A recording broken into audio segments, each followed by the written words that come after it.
Sunod pa rin daw sa CARP, dapat bayaran ng lupa sa halagang 196 million pesos lang. Ang halaga nito noong 1989 kung kailan isinailalim ang hasyenda sa Agrarian Reform Program. Kaya ang bawat isa sa halos 6,000 magsasaka may babayarang mahigit 40,000 piso. At dahil huhulugan sa loob ng 30 taon, lalabas na babayaran ito ng mahigit 1,000 piso kada taon o mahigit 80 piso kada buwan. 8 mahistrado ang bumoto pabor para sa 1989 valuation, kabilang si Chief Justice Renato Corona. 6 naman ang pabor sa pagpapaubaya ng pagtatakda ng halaga sa DAR. Sa isang pahayag, sinabi ng DAR, handa na raw ang kagawaran na ipatupad ang desisyon ng Korte Suprema. Ang kabuuang proseso posibleng umabot daw ng 6 na buwan hanggang 1 taon.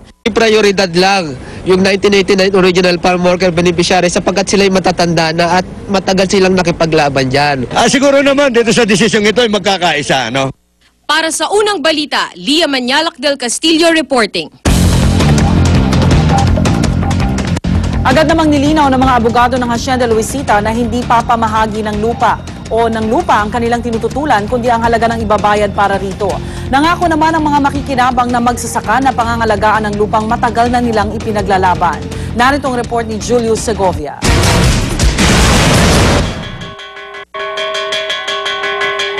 Masayang sinalubong ng mga magsasaka sa Barangay Balete, Tarlac City ang mga kapwa nilang magbubukid na galing Baguio.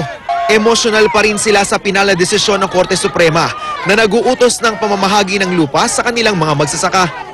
Bago nito, nasaksihan ko ang matyaga nilang pag-aabang ng balita sa radyo.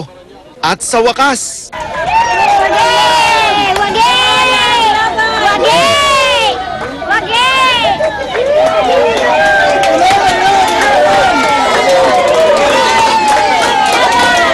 saan man ako lumingon, nag-uumapaw ang galak para sa desisyong kay tagal nilang hinintay. Maligaya kami talaga.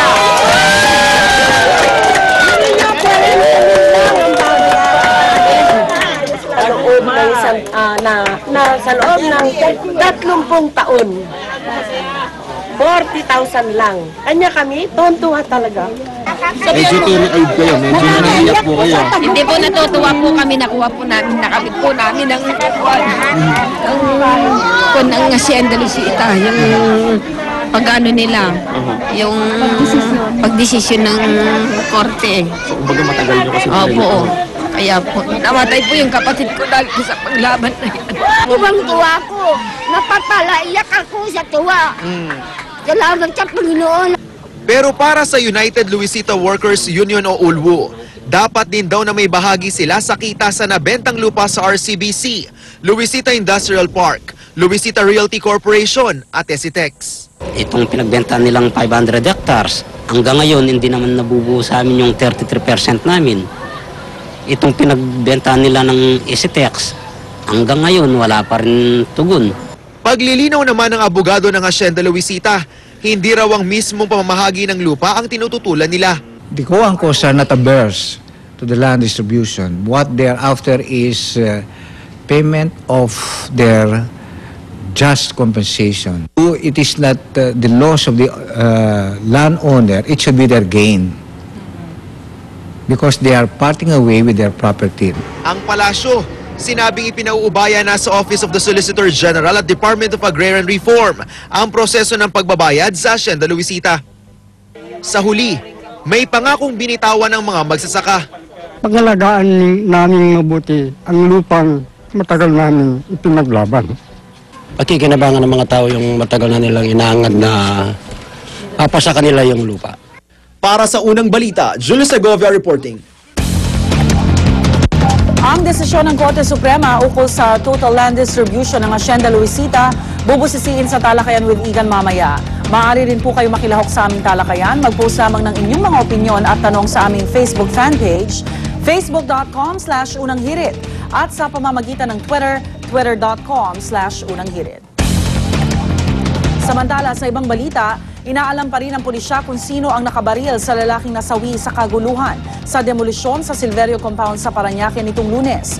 Bagamat umamin kasi ang Parañaque SWAT na gumamit sila ng live ammunition, mayroon din umanong dalang baril ang mga residente. Narito ang report.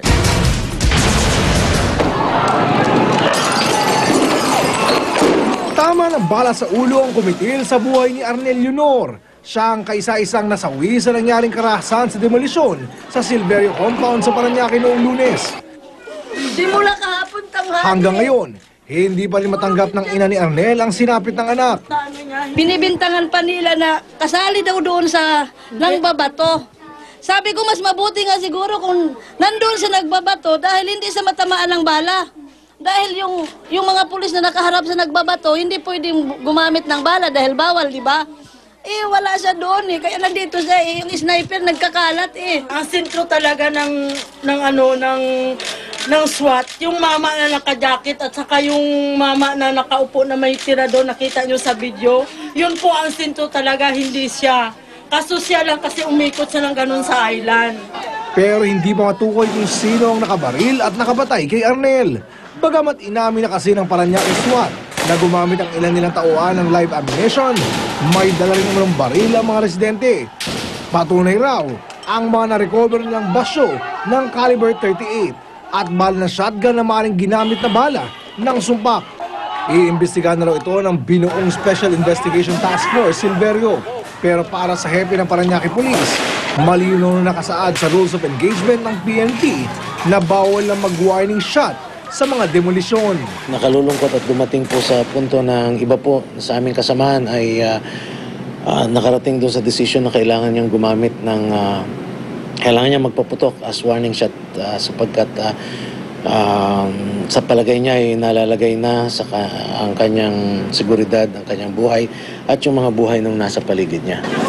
Na-inquest na ang 24 na residente na naaresto sa gitna ng kaguluhan noong Lunes. Ito'y para sa Article 151 at 153 ng Revised Penal Code. Ang ilan naman sa kanila, may dagdag pang reklamong illegal possession of explosives. Para sa unang balita, Oscar Oida, reporting. Narantili naman daw handa ang ilang residente ng Silverio Compound sa Parañaque kung sakaling muling bumalik ang demolition team. May live report si Isay Reyes. Isay. Igan, pasado alas 3 ng umaga nang ako'y dumating dito sa Silverio Compound. Katulad kahapon, naabutan ko pa rin ang mga tauhan ng Parañaque City Hall na nakapwesto. Senyales na kahit na naging mapayapa ang clearing operation kahapon, hindi pa rin natin masasabi na tapos na ang tensyon sa lugar na ito.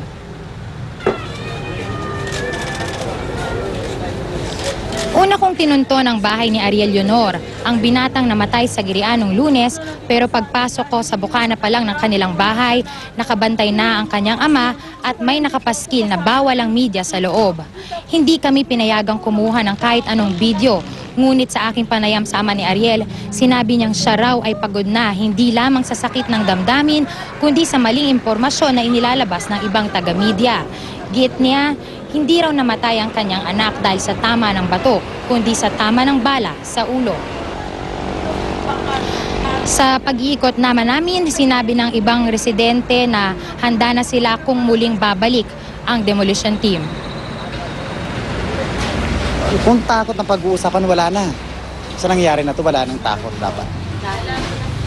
Ito na nangyari. Namatay na mga residente, nagulo na Kumbaga, sa ngayon, pinaghahandaan na lang kung ano man ang magiging resulta ng lahat ng pangyayaring ito. Handa. Iyan, sa mga oras na ito, patuloy na naglalatag ng mga lamesa at kanilang mga pininda ang mga residente dito. Nais na daw kasi talaga nilang bumalik sa normal ang kanilang buhay. Pero nananatili pa rin daw silang handa kung ano man ang maaaring mangyari dito.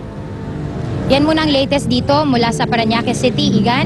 Maraming salamat, Isay Reyes. Sa gitna ng mainit na panahon sa Metro Manila, biglang umulan naman sa Zamboanga City na nagdulot ng flash flood. Umulan naman ng yelo sa Marcos, Ilocos Norte. Paglilinaw ng Pag-asa, normal ang mga ganitong pangyayari at asahan daw na mas magiging mainit ang panahon sa malaking bahagi ng bansa. Narito ang report. Ramdam sa Metro Manila ang tindi ng init ngayong summer. Kaya naman patok na patok ang mga pool at beach resort. Pati nga Manila Bay, hindi pinalagpas ng ilan nating kababayan na nais magpalamig. Pero kung matindi ang sikat ng araw sa Kamaynilaan, ang ilang bahagi ng Zamboanga City nakaranas ng flash flood.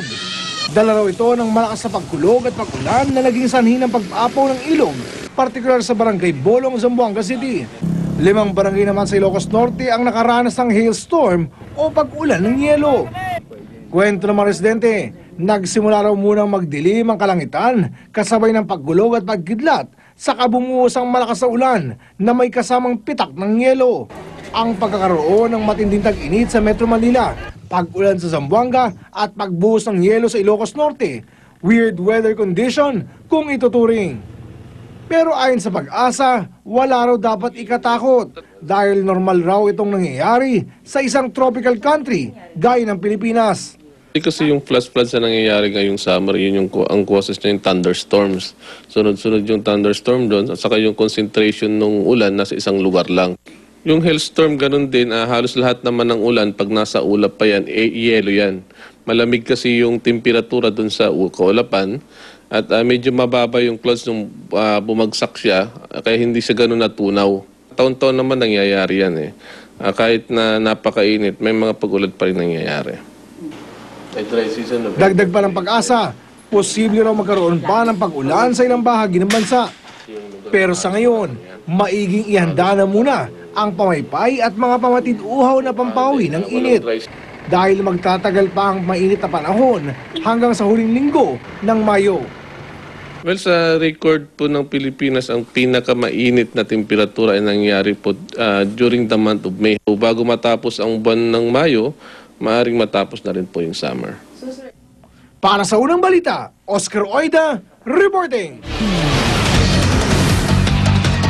Isa sa mga most wanted robbery suspect sa bansa, naaresto na ng mga otoridad. Skimboarding sa Iloilo at horseback riding sa Bohol, patok na activities ngayong summer. Huwag pa huli, tutok lang sa unang balita.